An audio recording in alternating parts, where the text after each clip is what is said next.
Hello everyone, इस video में हम पढ़ेंगे reaction of phenols, exclusive reaction of phenols या रिएक्शन ऑफ फिनॉल्स। तो हम अभी पहला जो इसमें पढ़ेंगे वो पढ़ेंगे इलेक्ट्रोफिलिक सब्स्टिट्यूशन रिएक्शन। तो आपको पता ही है कि फिनॉल जो होते हैं, ठीक है, उसके जो ऑर्थो पोजीशन और पैरा पोजीशन होता है फिनॉल का कौन कौन पोजीशन, ऑर्थो और पैरा पोजीशन, वो इलेक्ट्रॉन रीच होता है ना। तो इलेक्ट्रोफाइल जब हम अटैक करवाएंगे उस पर, तो वो कहाँ जाके शिफ्ट होगा, कहाँ बॉन्ड बनाएगा, तो जहाँ इलेक्ट्रॉन अधिक होगी। क्योंकि इलेक्ट्रोफाइल का मतलब क्या होता है, इलेक्ट्रोफाइल का तो मतलब ही होता है इलेक्ट्रॉन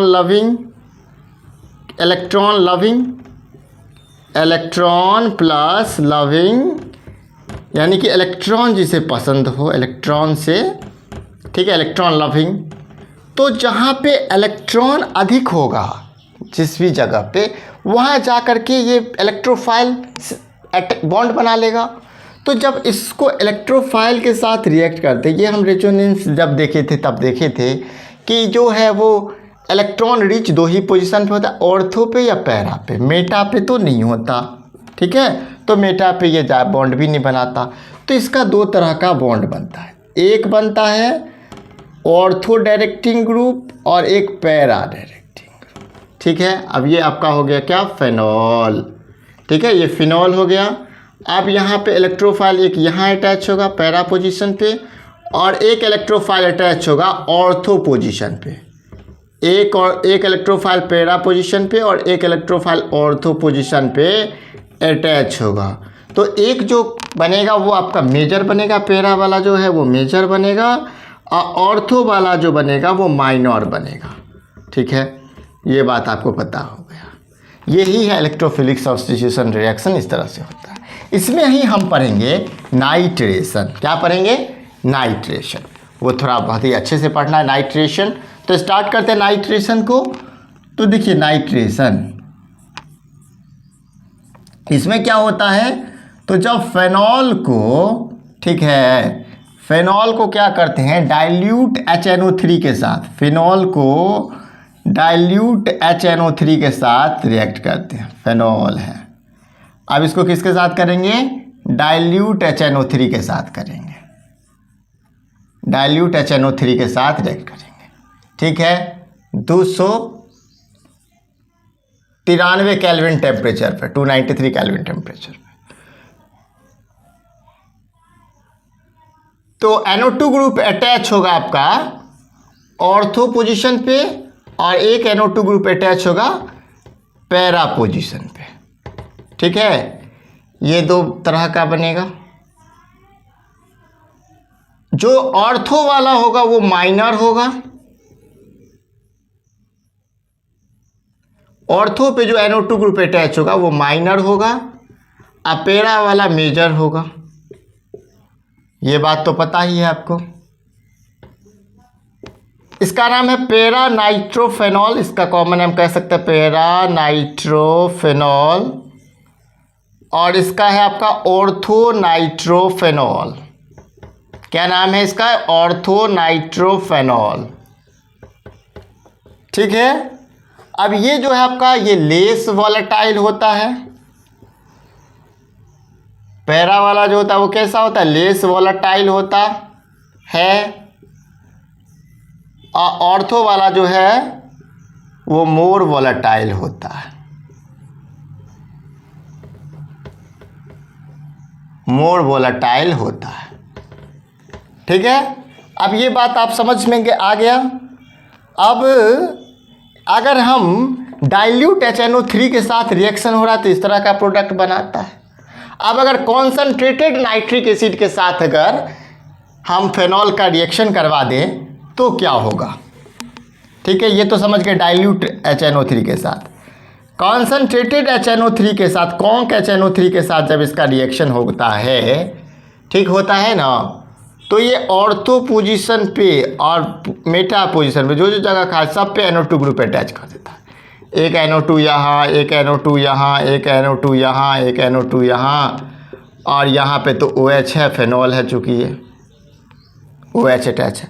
तो इस कंपाउंड का नाम है, कॉमन नेम है पिक्रिक एसिड। बहुत ही इंपॉर्टेंट है, आपसे ऑब्जेक्टिव में पूछ भी सकता है कि पिक्रिक एसिड इनमें से कौन है, तो इसको बहुत ही ध्यान से देखेंगे। इसका नाम है पिक्रिक एसिड, देखिए, ठीक है ना।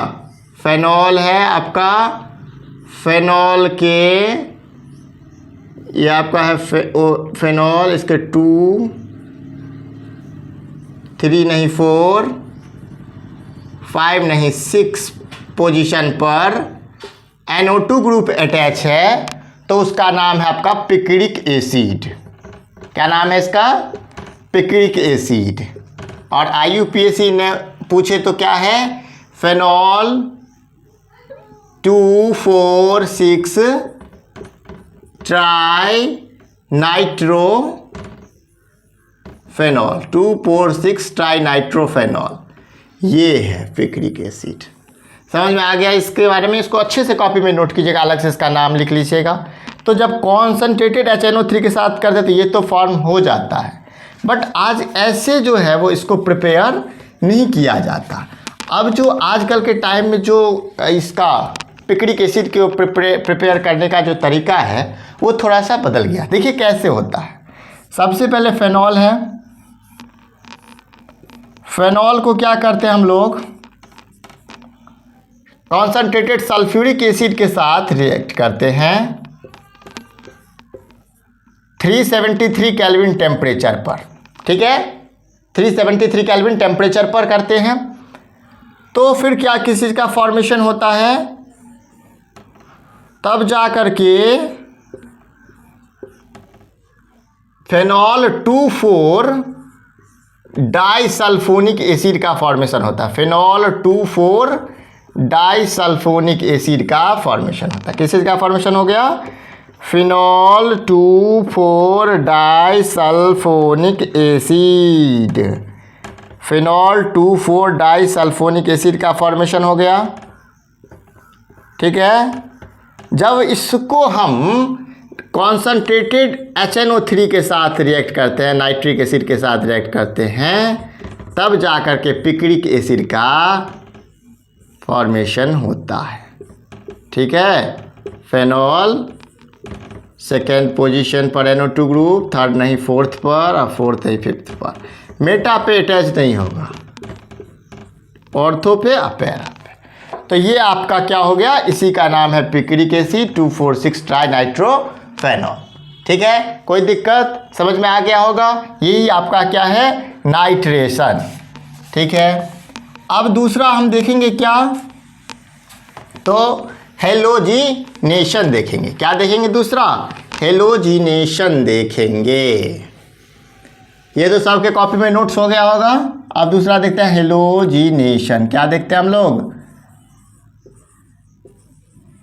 हेलोजिनेशन। अब इसमें क्या करते हैं, तो फेनॉल को जो है, फेनॉल है, फेनॉल है ना, क्या है, फेनॉल है। अब फेनॉल को क्या करते हैं, Br2CS2 273 केल्विन टेम्परेचर पर, तो हमारा जो फॉर्मेशन होता है वो एक प्रोडक्ट माइनर और एक प्रोडक्ट मेजर। देखिए ये इस चीज़ का फॉर्मेशन होता है, ठीक है। अब इसमें से आप ही बताइए कि मेजर कौन, माइनर कौन, मेजर कौन और माइनर कौन। तो मेजर होगा ये और माइनर होगा ये जो ऑर्थो पे है। यहाँ तक तो कोई दिक्कत की बात नहीं किसी भी बच्चे को। अब क्या करते हैं, अगर हम लोग, ये तो एक रिएक्शन हो गया। दूसरा में क्या करते हैं, जब हम फेनॉल को ही ब्रोमीन वाटर के साथ रिएक्ट करते हैं, किसके साथ रिएक्ट करते हैं, ब्रोमीन वाटर के साथ, ब्रोमीन वाटर के साथ रिएक्ट करते हैं। ये थोड़ा अच्छा रिएक्शन है, इम्पोर्टेंट रिएक्शन है। Br2 और H2O के साथ रिएक्ट करते हैं तो किस चीज़ का फॉर्मेशन होता है? जैसे ये पिक्रिक एसिड था ना, NO2 ग्रुप 246 पे था, वैसे यहाँ फिनॉल के 246 पर ब्रोमीन अटैच होगा। क्या अटैच होगा? ब्रोमीन अटैच होगा, बॉन्ड बनाए रहेगा। तो इसका नाम क्या है? इसका नाम है 246 ट्राइब्रोमोफेनॉल। इसका क्या नाम है? 246 ट्राइब्रोमोफेनॉल। इसका नाम है आपका 246 ट्राइब्रोमोफेनॉल। ठीक है, तो ये हो गया आपका हेलोजिनेशन। इसको भी नोट कीजिएगा कॉपी में अच्छे ढंग से। ठीक है, तो ये तो आपको समझ में आ गया होगा हेलोजिनेशन। अब बात करते हैं हमारा नेक्स्ट जो है वो है आपका कोल्वेज रिएक्शन। क्या है? कोल्वेज रिएक्शन एक बहुत ही इंपॉर्टेंट रिएक्शन, आपके बोर्ड एग्जामिनेशन में बार बार आते हैं ये टॉपिक, बहुत ही इंपॉर्टेंट है। कोल्वे रिएक्शन, क्या नाम है इसका? कोल्वेज रिएक्शन, KOLBE, कोल्वे एपोस्ट्रोफी कोल्वेज रिएक्शन। ये एक तरह का नेम रिएक्शन भी है, बहुत ही इंपॉर्टेंट है। इसमें क्या होता है तो ध्यान से देखिएगा कि इसमें हम लोग क्या करते हैं, तो फेनॉल को पहले हम रिएक्शन बता देते हैं। फिनॉल को क्या करते हैं तो सोडियम हाइड्रोक्साइड के साथ रिएक्ट करते हैं। ठीक है, ऐसा क्यों करते हैं? ऐसा करने से सोडियम फेनॉक्साइड का फॉर्मेशन होता है। तो हमारा मुख्य उद्देश्य है सोडियम फेनॉक्साइड बनाना। क्या बनाना? सोडियम फेनॉक्साइड बनाना। ठीक है, सोडियम फेनॉक्साइड का फॉर्मेशन होता है। किस चीज़ का फॉर्मेशन होता है? सोडियम फेनॉक्साइड का फॉर्मेशन होगा। अब देखिए ONA यहाँ पे अटैच हो गया। ठीक है, ONA बन गया, सोडियम फेनॉक्साइड बन गया। अब इसको हम कार्बन डाइऑक्साइड के साथ, अब यहाँ तो H छिपा रहता है बट H तो रहता ही है ना यहाँ। अब इसको कार्बन डाइऑक्साइड के साथ रिएक्ट करते हैं। किसके साथ रिएक्ट करते हैं? कार्बन डाइऑक्साइड के साथ। तो कार्बन डाइऑक्साइड के साथ करने पर हमारा जो नया प्रोडक्ट होता है वो क्या होता है? ध्यान से देखिएगा, COONA। ये यहाँ लग गया। अब वो कैसे लग गया जी? तो और ये जो H है ये COONA हो गया और यहाँ पे OH चला गया। ये वाला H यहाँ चला गया, ये Na यहाँ आके जुड़ गया ऑर्थो पोजीशन पे। ठीक है, अब क्या होगा? ये क्या है? इसका नाम है सोडियम सैलिसाइलेट।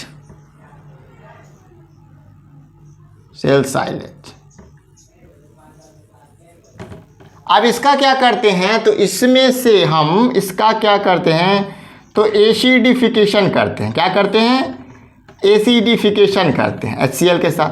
तो ये NaCl बाहर चला जाता है और H ग्रुप जो है वो यहाँ इंट्रोड्यूस हो जाता है। कहाँ पे? ऑर्थो पोजीशन पे।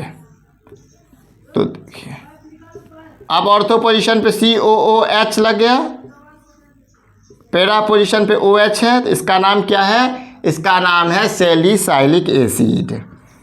तो सैलिसाइलिक एसिड का फॉर्मेशन होता है। कहने का मतलब ये है कि अगर हम इसमें क्या कहते हैं स्टेटमेंट लिखें तो कोल्वेज रिएक्शन में लिख सकते हैं व्हेन सोडियम फेनॉक्साइड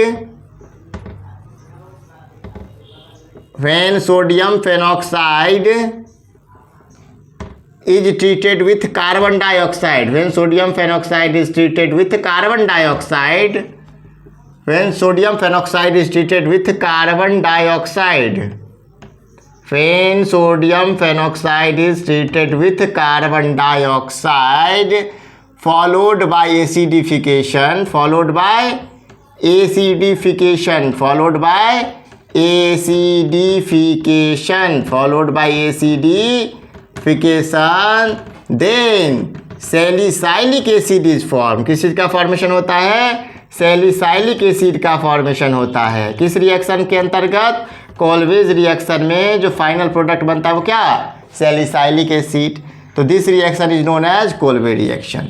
तो सबसे पहले क्या करिएगा, अभी तक तो नहीं लिखे होंगे, this reaction is known as Kolbe reaction. ठीक है, अब सबसे पहले हम बता रहे हैं जैसे जैसे वैसे वैसे कीजिए। पहले रुकिए एक सेकंड, कोलवेज रिएक्शन फर्स्ट में आप क्या कीजिए, तो सबसे पहले लिखिए Kolbe reaction, Kolbe's reaction dash दीजिए, फिर ये स्टेटमेंट लिखिए। क्या स्टेटमेंट है? तो when sodium phenoxide is treated with carbon dioxide followed by acidification, then salicylic acid is formed. Salicylic acid is formed, this reaction is known as Kolbe's reaction. अब क्या है, तो फेनॉल लेंगे, फेनॉल को सोडियम हाइड्रोक्साइड के साथ react करेंगे तो सोडियम फेनॉक्साइड का फॉर्मेशन होगा। इसको कार्बन डाइऑक्साइड के साथ रिएक्ट करेंगे तो ये बन जाएगा, ये क्या है, तो ये है आपका सोडियम सैलिसाइलेट। ठीक है, अब इसको हम एसिडिफिकेशन करवाएंगे तो सैलिसाइलिक एसिड का फॉर्मेशन हो जाएगा। ठीक है, ये बात समझ में आ गया आपको। अब एग्जामिनेशन पर्पस से किस तरह से एग्जाम के अंदर कैसे इस रिएक्शन को आप करोगे, सो देखिए डायरेक्ट क्या करो, फेनॉल ले लो, फेनॉल को NaOH के साथ रिएक्ट करवाओ। किसके साथ? NaOH के साथ रिएक्ट करवाइए, क्या बनेगा? सोडियम फेनॉक्साइड का फॉर्मेशन होगा, है ना। फिर उसको पहले कार्बन डाइऑक्साइड के साथ, देन एसिडिफिकेशन, क्या बनेगा?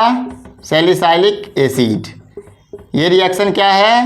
किसका है? Colway reaction. ये एक नैम रिएक्शन है, बहुत ही इंपॉर्टेंट नैम रिएक्शन है, इसको देख लीजिएगा। यहाँ से वैसे सोडियम फेनॉक्साइड का होगा, बट इसको बनाने के लिए हम इसको सोडियम हाइड्रोक्साइड से फेनॉल को रिएक्ट करवाएंगे। तो पहले आराम से इसको नोट कीजिए, कोलवे रिएक्शन, उसका स्टेटमेंट, उसका डिटेल्ड, फिर उसका शॉर्ट में। ये जल्दी से कॉपी में नोट कीजिए, बहुत ही इंपॉर्टेंट है, एग्जामिनेशन में आने का पूरा चांस है। अब नेक्स्ट जो है वो इससे भी इंपॉर्टेंट है, जिसका नाम है रायमर-टाइमन रिएक्शन। क्या नाम है? रायमर-टाइमन रिएक्शन। इससे भी मोस्ट इंपॉर्टेंट है और ये तो है ही। तो इस चैप्टर में ये सब बेस है। चैप्टर के अंदर जो नैम रिएक्शन होता है वो बहुत ही इंपॉर्टेंट होता है, क्योंकि डायरेक्ट उसको एग्जामिनेशन में आने की संभावना रहती है। तो इसलिए पूरा नैम रिएक्शन को बहुत ही अच्छे से नोट्स बना करके उसको लिखिएगा, जहाँ भी नैम रिएक्शन आ जाए। हमारा नैम रिएक्शन का अलग अलग सेशन भी ले रहे हैं हम। पिछले चैप्टर में हेलो एल्केन्स हेलो एडीन में पूरा नैम रिएक्शन का एक सेपरेट वीडियो बनाए थे, इस चैप्टर में भी बनाएंगे, लेकिन जहां आता जाता है बता दिया तो उसको सीरियसली करते जाइए, आपके लिए फ़ायदा होगा। नेक्स्ट आपका है क्या? रायमर-टाइमन रिएक्शन। क्या है नेक्स्ट रिएक्शन? रायमर-टाइमन रिएक्शन। रायमर-टाइमन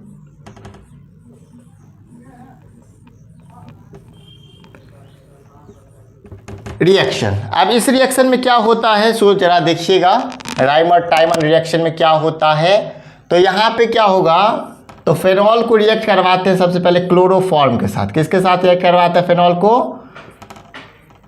क्लोरोफॉर्म के साथ, CaCl3 के साथ।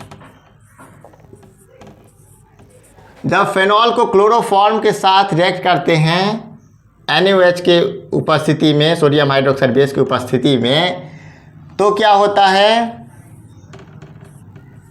तो इंटरमीडिएट का फॉर्मेशन होता है CaCl2, और यहाँ पे NaOH है तो यहाँ क्या बना देगा? H2O निकल जाएगा यहाँ से H, और यहाँ से OH, है ना। तो और किस चीज़ का फॉर्मेशन हो जाएगा? सोडियम फेनॉक्साइड का, है ना। सोडियम फेनॉक्साइड का फॉर्मेशन हो जाएगा। ये आपका हुआ इंटरमीडिएट। क्या बना? इंटरमीडिएट। आप लोग हो भी इंटरमीडिएट में ही अभी, हो ना। और ये इंटरमीडिएट हो गया। तो अब इसको क्या करेंगे, अब इसको फिर से NaOH के, एक्वस NaOH के साथ रिएक्ट करवाएंगे। NaOH के साथ जब रिएक्ट होगा ये, तो अल्कोहल बनेगा। तो अल्कोहल जो बनेगा तो ठीक है, बट यहाँ पे क्या होगा, मतलब OH ग्रुप अटैच होगा, बट एक ही कार्बन पर दो दो OH ग्रुप अटैच हो गया, ठीक है, एक ही कार्बन एटम पर दो दो OH group hydroxyl group attach हो गया, ठीक है। अब ये दो तो अटैच हो गया, अब ये ONA हो गया, तो ये जो बना कंपाउंड ये अनस्टेबल था। अब इसको 340 केल्विन टेम्परेचर पे हीट भी किया जा रहा है, अनस्टेबल था, यहां से H2O बाहर चला गया। क्या बाहर चला गया? H2O बाहर चला गया। तो यहां जो था ऑर्थो पोजीशन पे CHO ग्रुप इंट्रोड्यूस हुआ। कहां पे? ऑर्थो पोजीशन पे, ठीक है। अब ये तो है ONA, सोडियम फेनॉक्साइड, H2O बाहर चला गया, यहां पे CHO ग्रुप रह गया, क्योंकि वाटर तो बाहर चला गया, H2O तो बाहर चला गया, ठीक है। अब इसका फिर से क्या करेंगे हम लोग? एसिडिफिकेशन करेंगे लास्ट में। तो एसिडिफिकेशन करने से NaCl, Na, ये जो Na है और ये जो Cl है, ये दोनों निकल जाता है बाहर NaCl बना के। अब जो है फेनॉल के ऑर्थो पोजीशन पे CHO ग्रुप इंट्रोड्यूस हुआ। ये है फेनॉल, ऑर्थो पोजीशन पे है CHO ग्रुप, और ये जो बना इसका नाम क्या हुआ? सैलिसाइल्डिहाइड, सैलिसाइल्डिहाइड, ठीक है। तो यही आपका है राइमर टाइमन रिएक्शन। क्या हुआ? फेनॉल को रिएक्शन करवाए क्लोरोफॉर्म के साथ NaOH के प्रेजेंस में, तो यहाँ से H2O निकला, H2O निकला तो ये जो था ये ONA यहाँ पे पैरा पोजीशन पे चला गया, और ये जो था अब यहाँ से H2O निकला था तो ये CHCl2, ठीक है, CHCl2 बचा, ठीक है। अब CHCl2 बचा तो ये इंटरमीडिएट का फॉर्मेशन किया, ठीक है ना। अब ये CHCl2 बन गया यहाँ पे। अब एक्वस NaOH के साथ रिएक्ट किया तो फिर क्या हो गया? यहाँ से आपका CHCOH2 OH एक कार्बन एटम पे अनस्टेबल हो गया। अब यहाँ से हीट हो रहा था 340 केल्विन पे, तो H2O निकला, तो यहाँ सोडियम फेनॉक्साइड ऑर्थो पोजीशन पे क्या था? CHO group. अब यहाँ से एसिडिफिकेशन किए तो Na, यहाँ से Na और यहाँ से Cl निकल गया, और ये O और ये H पैरा पोजीशन पे चला गया, तो सैलिसाइल्डिहाइड का फॉर्मेशन हुआ। ये जो रिएक्शन है इसका नाम है राइमर टाइमन रिएक्शन। क्या नाम है इसका? Reimer Tiemann reaction. इसमें क्या होता है? तो when phenol is treated with chloroform in the presence of sodium hydroxide, then CHO group introduced at ortho position of benzene ring, this reaction is known as Reimer Tiemann reaction. इस reaction को क्या कहते हैं? Rymer Tiemann reaction कहते हैं। इसमें क्या हुआ? तो फेनॉल को क्लोरोफॉर्म और सोडियम हाइड्रोक्साइड के साथ रिएक्ट किए, ठीक है, और अंतिम प्रोडक्ट जो बना वो फेनॉल के ऑर्थो पोजीशन पर CHO ग्रुप इंट्रोड्यूस था, यही बना, ठीक है। राइमर टाइमन रिएक्शन समझ गए, कोलवेज रिएक्शन समझ गए। अब देखेंगे फेनॉल का रिएक्शन विथ जिंक डस्ट, ठीक है, रिएक्शन विथ जिंक डस्ट। क्या किस चीज़ के साथ रिएक्शन होगा? फेनॉल का रिएक्शन होगा विथ जिंक डस्ट। फेनॉल का रिएक्शन होगा विथ जिंक डस्ट। बहुत ही आसान है, बहुत ही इंपॉर्टेंट है ये भी थोड़ा सा। इसमें क्या होता है? फेनॉल से बेंजीन बनाने का ये तरीका है, पुनः बेंजीन। फेनॉल को किसके साथ रिएक्ट करोगे? जिंक डस्ट के साथ करोगे, हीट करोगे, फिर क्या बनेगा? पुनः क्या बन जाएगा? बेंजीन बन जाएगा, और जिंक ऑक्साइड बाहर चला जाएगा। इसमें कोई बड़ा समस्या नहीं है, बहुत ही आसान रिएक्शन है, इसको भी नोट कीजिएगा, रिएक्शन विथ जिंक डस्ट। और सबसे लास्ट में हम लोग देखेंगे ऑक्सीडेशन, और या इसी ऑक्सीडेशन के साथ ही हमारा जो ये है खत्म होगा। ऑक्सीडेशन ऑफ फेनॉल, फेनॉल का ऑक्सीडेशन होगा, ठीक है। अब देखिए ये है फेनॉल, ठीक है। फेनॉल को करेंगे हम लोग किसके साथ? Na2 Cr2O7, और देन करेंगे सल्फ्यूरिक एसिड के साथ, इसका ऑक्सीडेशन होगा, और यहाँ पे बन जाएगा, ठीक है। तो इसी के साथ जो है वो ये रिएक्शन विथ फेनॉल हम लोगों ने पढ़ा पूरे डिटेल के साथ। और chemical properties of alcohol and phenol समाप्त हो गया। ये तीसरा पार्ट था इस टॉपिक के ऊपर, और अल्कोहल, फेनॉल एंड ईथर का ये 8वां वीडियो है। प्लेलिस्ट कंप्लीट बना हुआ है हमारे चैनल पे, जाके पूरा देखिए। हेलो एल्केन, हेलो एडिन पहले ही ख़त्म हो चुका है। अगर ये वीडियो आपको अच्छा लगा है तो इस वीडियो को लाइक करें, हमारे चैनल को सब्सक्राइब करें और बेल आइकन को प्रेस करें, जिससे हर एक वीडियो का नोटिफिकेशन आप तक पहुंचे और कंप्लीट केमिस्ट्री बहुत ही आराम से सीखें। ठीक है, थैंक यू वेरी मच पूरा अंत तक देखने के लिए। ठीक।